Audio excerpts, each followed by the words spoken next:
Purnia police ने बड़े racket का किया खुलासा। पुलिस ने 3 युवकों को किया गिरफ्तार। पाकिस्तान से अकाउंट में मंगवाते थे रुपया, भारतीय नागरिकों के अकाउंट में भेजा जाता था रुपया। पूर्णिया पुलिस ने एक बड़े रैकेट का खुलासा किया है जो पाकिस्तान से पैसे मंगवाकर भारत में कई लोगों को भेजा करते थे। जिनके पास पैसा भेजा जाता था, ये कौन लोग हैं, इनकी जांच पड़ताल पूर्णिया पुलिस कर रही है। आशंका जताई जा रही है कि इन पैसों का उपयोग आतंकी गतिविधियों में किया जाता है। तीनों अररिया के रहने वाले हैं और सभी पाकिस्तान से पैसा पहले नेपाल मंगवाते थे, फिर उन्हें भारत लाकर विभिन्न अकाउंट में भेजते थे। पुलिस अधीक्षक ने बताया कि अंतर्राष्ट्रीय क्राइम के इस धंधे का भंडाफोड़ एक चोरी के मोबाइल से हुआ है, जिसके चक्कर में सभी पूर्णिया पुलिस के हत्थे चढ़ गए हैं।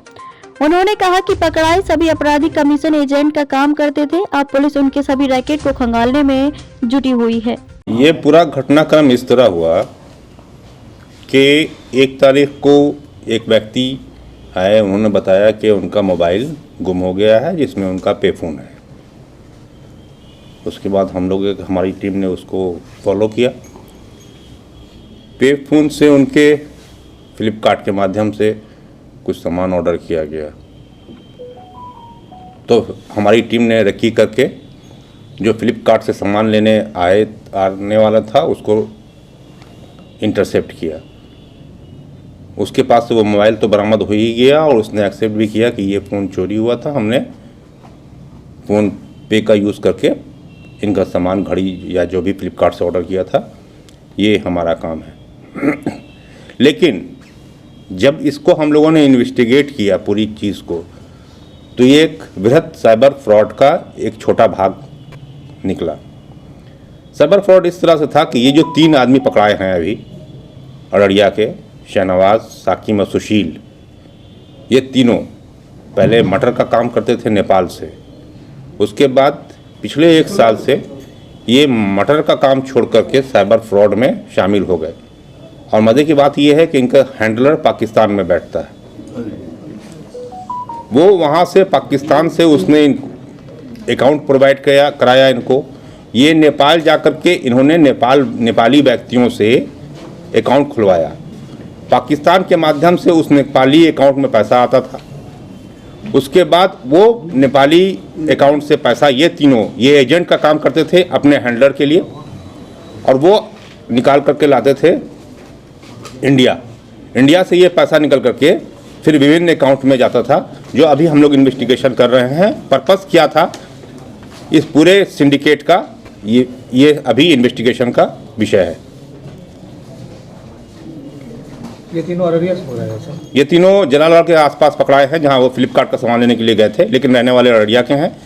बरामद कैसे हुआ सर? बरामद बहुत सारा ATM कार्ड, मोबाइल और पैसा, लेकिन साथ में जो ट्रांजैक्शन इन्होंने पिछले 1 महीना में 40 से 50 लाख रुपया का ट्रांजैक्शन हुआ है, जो एक अकाउंट हम लोग पकड़े पाकिस्तान के थ्रू इन्होंने किया है, वो बरामद हुआ। वो पूरा ट्रांजैक्शन रिपोर्ट आ गई है और अब हम लोग उसको डिकोड करने की कोशिश कर रहे हैं कि ये आखिर मामला क्या था, किस वजह से ये पाकिस्तान का हैंडलर नेपाल के थ्रू इंडिया में पैसा कहाँ भिजवाना चाह रहा था। ये चैनल को हम लोग पूरा डिकोड करने की कोशिश कर रहे हैं।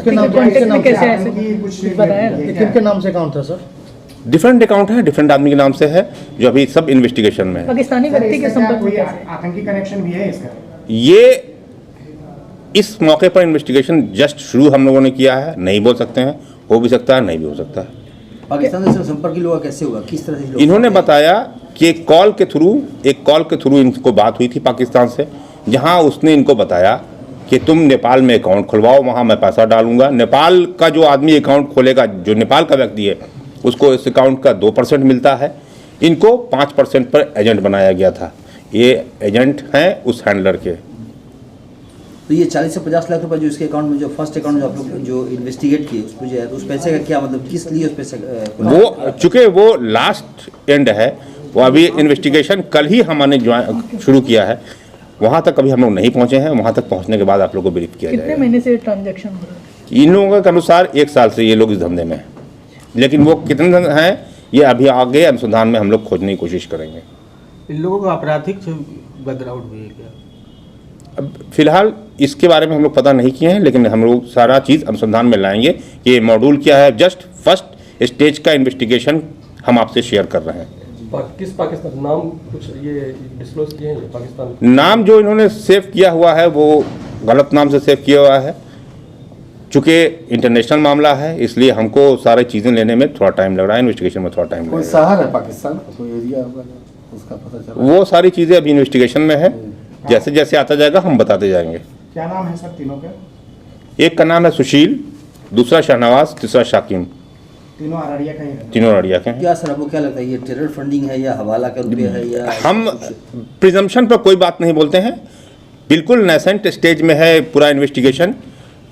अभी जो इन्वेस्टिगेशन में बात आई है हमने आपके साथ शेयर की, आगे जो चीज़ आएगी इन्वेस्टिगेशन में फिर आपसे शेयर की जाएगी।